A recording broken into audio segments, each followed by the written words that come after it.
Je m'appelle Laurie et j'ai 31 ans. Je vis avec mon mari Nick et sa famille, sa mère et son père. La vie ici est difficile pour moi. J'ai dû utiliser l'intelligence artificielle pour enregistrer cette vidéo, car j'ai une condition appelée mutisme total, ce qui signifie que je ne peux pas parler du tout. Cette condition a été déclenchée par le stress, et malheureusement, vivre ici ne fait qu'empirer les choses. Aujourd'hui a commencé comme n'importe quel autre jour.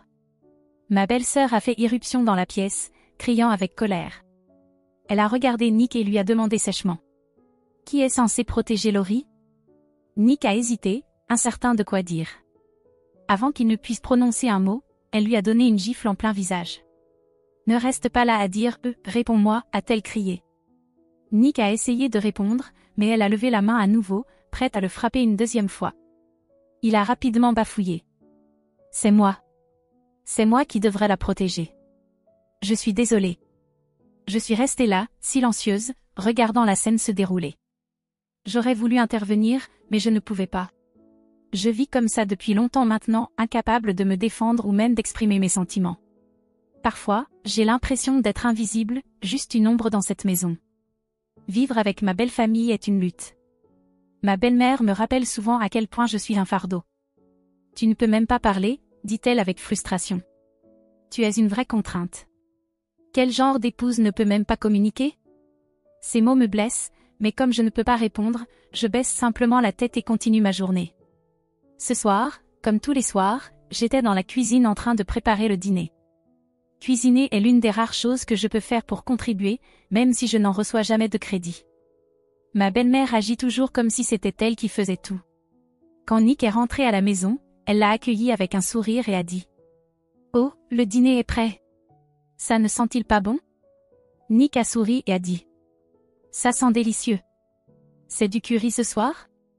J'ai tellement faim. » Mais ensuite, ma belle-mère a ajouté « Ne te laisse pas tromper par l'odeur. On ne sait jamais ce qu'il y a dedans. Je ferais mieux de goûter d'abord, juste pour être sûre. » Ces mots m'ont blessée. Elle me fait toujours passer pour quelqu'un d'incompétent, même pour quelque chose d'aussi simple que cuisiner. Nick n'a rien dit pour me défendre. Il ne le fait jamais. Il s'est simplement assis à table et a commencé à manger après que sa mère ait approuvé le repas. Comme d'habitude, j'ai servi tout le monde en silence, puis je me suis assise dans un coin de la table, mangeant mon repas sans un mot. Personne ne m'a remarqué. Personne ne m'a remercié. Parfois, je rêve de quitter cette maison et de recommencer ma vie ailleurs. Mais où irais-je? Mes parents sont décédés quand j'étais jeune, et je n'ai pas d'autre famille vers qui me tourner. Sans voix, je ne peux pas trouver de travail ni vivre seule. Alors pour l'instant, je suis coincée ici, endurant cette vie parce que je n'ai pas d'autre choix. Je ne mettrai jamais rien de mauvais dans la nourriture, pourquoi le ferais-je? Mais ce soir, ma belle-mère a encore décidé de faire une scène. Oh non! Qu'est-ce que c'est que ça? S'est-elle exclamée, regardant le curry que j'avais préparé d'un air dégoûté. Qu'est-ce qui ne va pas avec? A demandé Nick, inquiet. C'est immonde. Nick, ne mange pas ça, a-t-elle crié avant de jeter toute son assiette de curry dans l'évier. Mais elle ne s'est pas arrêtée là, elle a attrapé toute la marmite de curry et l'a vidée dans l'évier aussi. Je suis restée figée, regardant, impuissante. Elle s'est tournée vers moi avec un regard tranchant. C'est quoi cette tête? Tu essaies de me dire que j'ai tort, a-t-elle craché. Cette nourriture est horrible. Évidemment, personne ne devrait manger un truc pareil. Puis elle a soupiré théâtralement et a dit. Pauvre Nick, devoir supporter une femme qui cuisine si mal. J'aimerais qu'elle cuisine bien, comme moi. Nick avait l'air contrarié. Maman, j'avais faim. Tu ne devrais pas gaspiller de la nourriture comme ça. Elle a ignoré sa frustration et a répondu d'un ton mielleux. Oh, je sais, tu es un si bon garçon, Nick, mais ce n'est pas ma faute. C'est celle de Laurie. C'est elle qui a gaspillé toute la nourriture en préparant quelque chose d'aussi infect. Ces paroles m'ont blessée. Moi, j'ai gaspillé la nourriture? Ai-je pensé? Comment peut-elle me blâmer alors que c'est elle qui l'a jetée? Puis elle a soudainement tapé des mains, comme si une brillante idée lui était venue. Commandons des sushis, les préférés de Nick, ce soir. C'est une super idée, a dit Nick, hésitant. Oh, mais je n'en commanderai pas pour toi, Laurie, a-t-elle ajouté d'un ton tranchant. Ce n'était pas la première fois, ni la dernière. Des journées comme celle-ci se répétaient encore et encore. Je restais silencieuse, car je n'avais pas d'autre choix. Mon mutisme total me laissait incapable de me défendre. Un jour, après des semaines à endurer ce traitement, je suis soudainement tombée malade.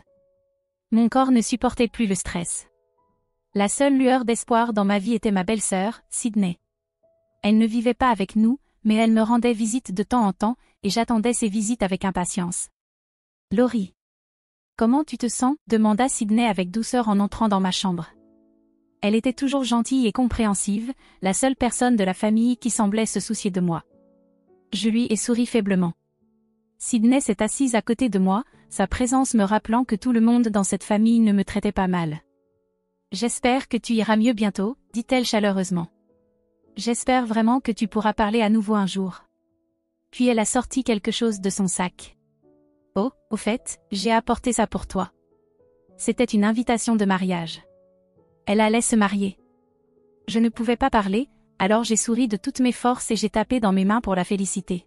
« Merci, Laurie, » dit-elle en souriant. « J'ai rencontré un homme merveilleux au travail. Je veux vraiment que tu viennes au mariage. Assure-toi d'être là, d'accord ?» Ces mots m'ont profondément touchée. Sydney avait pris le temps de venir me donner cette invitation en personne, et elle voulait sincèrement que je fasse partie de son grand jour. Ce soir-là, cependant, ma belle-mère était furieuse en l'apprenant. Bien sûr, nous serions invités au mariage de Sydney, fulmina-t-elle. Mais pourquoi diable inviterait-elle Laurie? Ça n'a aucun sens. J'ai entendu ces paroles depuis ma chambre, et elles m'ont blessée autant que toutes les autres choses qu'elle avait dites sur moi. Même un moment heureux comme celui-ci ne pouvait pas échapper à sa cruauté. Mais peu importe ce qu'elle disait, j'avais décidé d'aller au mariage. Pour une fois, je voulais me sentir incluse et faire partie de quelque chose de spécial. La gentillesse de Sydney me rappelait que tout le monde ne me voyait pas comme une moins que rien. J'imagine que c'est parce qu'elle est ma femme, dit Nick en haussant les épaules. Mais elle n'était pas obligée d'être invitée, intervint ma belle-mère d'un ton tranchant. Ce n'est pas parce qu'ils sont de la même famille qu'ils doivent tous venir. N'est-il pas normal d'inviter seulement les personnes importantes? Nick hocha la tête, approuvant ses paroles. Ouais, je suppose. Elle est juste trop gentille, c'est ça le problème. Elle a sûrement eu l'impression de ne pas avoir le choix. Honnêtement, elle est trop bonne, ça finira par lui jouer des tours. Contrairement à ma belle-mère et à mon mari, Sydney, ma belle-sœur, n'était rien comme eux. Elle était gentille et attentionnée, plus proche de mon beau-père, qui était un homme calme et juste. Elle m'avait toujours traité avec respect, et pour cela, je lui étais reconnaissante. Le jour du mariage de Sydney arriva enfin. J'étais impatiente de célébrer cette journée si spéciale pour elle. Mais alors que j'étais dans la salle de bain, ma belle-mère et Nick partirent sans moi. Quand je sortis, je réalisai qu'ils étaient déjà partis. Ils n'avaient même pas pris la peine de me prévenir. Mon cœur se serra. Je ne comprenais pas pourquoi ils me traitaient ainsi, surtout un jour aussi important. Assise en silence, une pensée me traversa l'esprit, pourquoi est-ce que je m'accrochais encore à eux? Ma maladie, le mutisme total, m'avait fait croire que j'avais besoin d'eux pour survivre. Mais peut-être que ce n'était pas vrai. Il existait des centres d'aide et des associations pour les personnes en situation de handicap. Peut-être que je pouvais trouver un emploi, même sans pouvoir parler. Oui. Je vais demander le divorce. Cette idée m'apporta un immense soulagement. Je ne pouvais plus continuer à vivre ainsi, à subir leur cruauté quotidienne. Mais avant de quitter cette famille toxique pour de bon, je voulais assister au mariage de Sydney. Elle avait été si bonne avec moi, je ne pouvais pas manquer son grand jour. Déterminée, je pris mon sac et me dirigeai vers la gare. Une fois arrivée, je pris un taxi. J'écrivis l'adresse du lieu du mariage sur mon téléphone et la montrai au chauffeur. Il hocha la tête et démarra. Quand j'arrivai, je m'installai discrètement parmi les invités. Dès que ma belle-mère me vit, son visage se crispa d'agacement. Elle leva les yeux au ciel, et Nick laissa échapper un petit rire moqueur. « Qu'est-ce que tu fais là ?» siffla-t-elle. Je la regardai en silence, incapable de répondre. « Qu'est-ce que c'est que ce regard ?» s'énerva-t-elle. « Tu ne peux pas parler, alors maintenant tu me fais la tête? Tu as vraiment un sale caractère. Tu n'étais même pas censé être là, c'est pour ça qu'on t'a laissé derrière, et pourtant te voilà en train de gâcher la journée.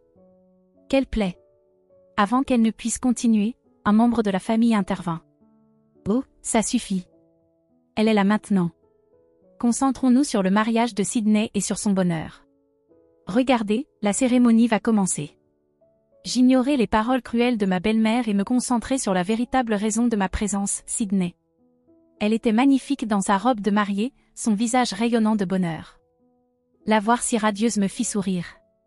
C'était son jour, et je ne laisserais personne le gâcher, pas même mes beaux-parents. Assise là, je pris ma décision. Ce serait la dernière fois que j'endurerais leur méchanceté. Après le mariage, je ferai tout pour reconstruire ma vie, une vie où je pourrais enfin trouver la paix et la dignité. Mais pour l'instant, je mis ces pensées de côté et me concentrai sur la joie de Sydney. Son bonheur en valait la peine. Alors que j'observais ma belle-sœur tout au long de la cérémonie, je ne pus m'empêcher de l'admirer. Elle était si belle et épanouie que, pendant un instant, j'en oubliai ma belle-mère et mon mari. La chaleur et la joie qui remplissaient la pièce me firent me sentir bien, même si ce n'était que pour un court instant. Après la cérémonie aux chandelles, une courte pause eut lieu, et j'en profitai pour approcher Sydney. Je lui souris et tapai doucement dans mes mains pour lui montrer mon admiration. Elle me remarqua immédiatement et me rendit mon sourire avec chaleur. « Laurie, merci beaucoup d'être venue aujourd'hui, dit-elle avec bienveillance. » Je pris mon téléphone et écrivis un message avant de le lui montrer.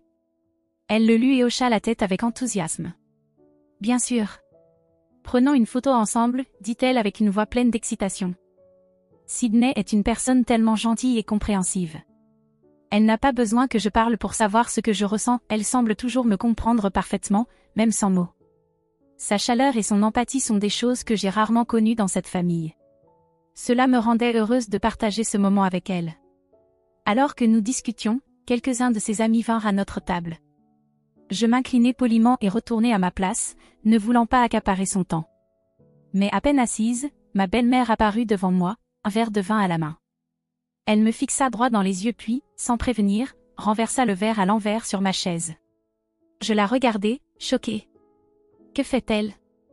Elle esquissa un sourire narquois et dit d'un ton moqueur, « Oh non, j'ai renversé mon vin. » Quel dommage. On dirait qu'il n'y a plus de siège pour toi. Tu ferais mieux de rentrer chez toi. Avant que je puisse réagir, des employés du mariage se précipitèrent pour m'apporter une nouvelle chaise, mais ma belle-mère les arrêta d'un geste de la main. Inutile. Elle part de toute façon. Retournez à vos autres tâches, dit-elle froidement. Mon mari se tenait non loin, riant doucement. Il ne fit rien pour l'arrêter ni pour me défendre. Je me sentis humiliée et en colère. Tout ce que je voulais, c'était célébrer cette journée spéciale pour Sydney, c'était la seule raison de ma présence. Je réalisais que j'avais fait ce que j'étais venue faire, et qu'il n'y avait plus aucune raison de rester. Je leur tournai le dos et me dirigeai vers la sortie. Avant que je puisse partir, je sentis une main attraper mon bras. Je me retournai et vis Sydney, son visage rempli d'inquiétude. « Attends une minute, dit-elle doucement. » En voyant l'expression désespérée dans ses yeux, je ne pus retenir mes larmes. Elles commencèrent à couler sans que je puisse les arrêter. « C'est bon, dit-elle en me prenant dans une étreinte réconfortante. Je suis tellement désolée, Laurie. Je n'avais pas réalisé ce qui se passait avant. » Elle me relâcha et se tourna vers ma belle-mère et Nick. Son expression changea, passant de douce à furieuse. Puis, sans hésitation, elle gifla Nick violemment. « Nick, tu es censé protéger Laurie, cria-t-elle. Nick bégaya, peu. Mais Sydney ne le laissa pas finir. Elle le gifla encore. Ne t'avise même pas de dire eux. Réponds-moi. Qui est censé protéger Laurie? Nick baissa la tête, la voix tremblante. Aime-moi. C'est moi. Je suis désolée. Je suis vraiment désolée. Exactement, c'est toi. Alors qu'est-ce que tu faisais à l'instant? Tu riais pendant que ta femme était humiliée, s'écria-t-elle. Nick marmonna quelque chose, mais Sydney ne lui laissa pas le temps de finir. Elle lui donna une autre gifle, cette fois sur l'autre joue. Je suis désolée. Je suis désolée. Je riais, je n'aurais pas dû, je suis désolée, pleurnicha Nick, ses larmes coulant tandis qu'il s'excusait. J'observais la scène, abasourdie, submergée par la défense féroce de Sydney à mon égard. Pour la première fois, quelqu'un prenait ma défense dans cette famille, et cela me donna le courage de croire que je méritais mieux. Je ne pus m'empêcher de rire légèrement en voyant ma belle-sœur réprimander sans relâche Nick et ma belle-mère. Mais si, pour moi, la scène était presque amusante, Sydney, elle, était on ne peut plus sérieuse. Elle n'était pas simplement en colère, elle me défendait d'une manière que personne ne l'avait jamais fait. Chaque mot qu'elle prononçait, elle le disait pour moi, et je lui en étais profondément reconnaissante. Elle exprimait tout ce que j'avais gardé en moi depuis si longtemps, tout ce que je ne pouvais pas dire moi-même. Je ne pouvais pas élever la voix, encore moins lever la main contre mes beaux-parents. Mais Sydney, elle, n'avait aucune de ces limites. Elle n'hésitait pas. Nick tenta d'alléger l'atmosphère. « Allez, ce n'est pas la peine d'être si en colère, dit-il avec un rire nerveux. Je plaisantais un peu, pas vrai, Laurie ? Je le fixais sans réagir. Plaisanter ? Comment pouvait-il appeler ça une plaisanterie ? La voix de Sydney coupa net la tension. Plaisanter ? Laurie ne peut même plus parler à cause de vous deux. Est-ce que vous avez seulement réfléchi à ce que vous lui avez fait ? Ma belle-mère me lança un regard noir, comme si elle me défiait de parler. Évidemment, je ne le pouvais pas. Mais Sydney ne la laissa pas s'en tirer si facilement. Sydney rit amèrement. Ne tente même pas de jouer la victime. C'est évident que vous êtes responsable. Regardez la situation, c'est entièrement votre faute. Et maintenant, vous essayez de faire comme si de rien n'était ? Vous êtes tous les deux horribles. Puis, elle se tourna vers moi, adoucissant son ton. Laurie, je vais te trouver une nouvelle chaise. S'il te plaît, reste jusqu'à la fin de la cérémonie. Je vais m'occuper de ces deux-là. Fidèle à sa parole, Sydney demanda au personnel du mariage d'escorter ma belle-mère et Nick hors du lieu de réception. Je suis désolée pour cette interruption, dit-elle aux invités, d'une voix calme mais ferme. Maintenant que les fauteurs de troubles sont partis, profitons tous du reste de la cérémonie. Je ne retournai pas à la maison après le mariage. Sydney agit rapidement, avant la fin de la journée, elle avait déjà pris des dispositions pour moi. Elle contacta un agent immobilier qu'elle connaissait et me trouva un appartement. C'était un logement d'entreprise lié aux affaires de son mari, et elle me l'offrit sans loyer. Après avoir confirmé ma décision, je lui dis que je voulais divorcer. Elle n'hésita pas à me soutenir. Elle me trouva un avocat et m'aida à chaque étape du processus. Grâce à elle, le divorce se déroula sans encombre. Sydney s'assura aussi que j'obtienne ce que je méritais, elle insista pour que Nick et ma belle-mère me versent une pension alimentaire. Selon l'avocat, ils durent payer plus que la somme habituelle, car leurs actions étaient directement responsables de ma maladie. Leur maltraitance m'avait causé tant de tort, et Sydney fit en sorte qu'ils en paient le prix. Pendant des mois après le divorce, ma vie a commencé à changer pour le mieux. Bien qu'il n'existe aucun remède pour ma condition, mes symptômes sont devenus plus faciles à gérer. Sans le stress constant et la cruauté de ma belle famille, j'ai commencé à guérir, à la fois physiquement et émotionnellement. Sydney ne m'a pas seulement sauvée d'un environnement toxique, elle m'a offert une nouvelle chance dans la vie. Je lui serai toujours reconnaissante d'avoir été à mes côtés quand personne d'autre ne l'était. Grâce à elle, je suis enfin libre de vivre ma vie comme je l'entends. Je ne sais pas quand mes symptômes reviendront, mais pour l'instant, je me sens libre. La principale source de mon stress, mon mari et ma belle-mère, ne fait plus partie de ma vie.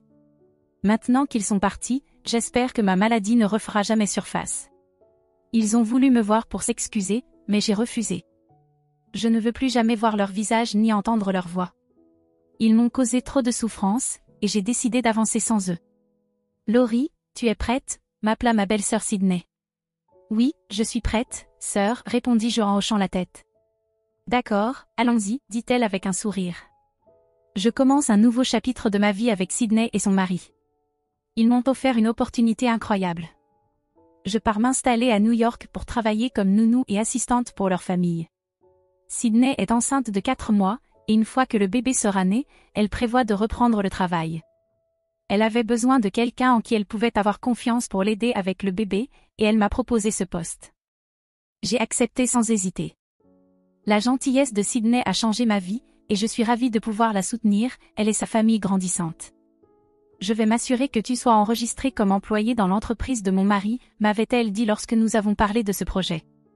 Comme ça, nous pourrons faire la demande de ton visa en temps voulu. Merci infiniment, avais-je répondu, submergée par la gratitude. En y repensant, je n'aurais jamais imaginé que ma vie prendrait un tel tournant. Il y a encore quelques mois, je me sentais piégée et sans espoir. Aujourd'hui, je ressens de l'excitation pour l'avenir. J'ai hâte de commencer cette nouvelle aventure, et pour la première fois depuis longtemps, je me sens heureuse. Sydney me parle souvent de l'horreur qu'a été ma belle-mère. Cette femme est purement diabolique, Laurie. Elle t'a poussé si loin que tu ne pouvais même plus parler. Et Nick, qu'il est pathétique, à rester là et à rire pendant qu'elle te maltraitait. Elle a raison. La cruauté de ma belle-mère et l'échec de mon mari à me défendre m'ont brisé. Mais la gentillesse et le soutien de Sydney m'ont aidé à me reconstruire. Je lui en serai éternellement reconnaissante. Sans elle, je ne sais pas où je serais aujourd'hui. Alors que nous nous préparons à partir, je ressens une paix que je n'avais pas connue depuis des années. La pire période de ma vie est derrière moi. Désormais, j'ai un nouveau départ et la chance de construire une vie remplie de sens et de bonheur. J'espère que tu passeras le reste de ta vie à sourire, Laurie, m'a dit un jour Sydney, ses mots pleins de chaleur et de sincérité. Je lui ai souri en retour, sentant que, pour une fois, c'était vraiment possible. Si mon histoire enseigne quelque chose, c'est que même dans les moments les plus sombres, il peut y avoir de la lumière. Parfois, il suffit d'une seule personne bienveillante pour faire la différence. Pour moi, cette personne, c'était Sydney. Je lui serai toujours reconnaissante pour son amour et son soutien. Merci d'avoir regardé. Si cette histoire vous a plu, n'hésitez pas à vous abonner à la chaîne. À bientôt.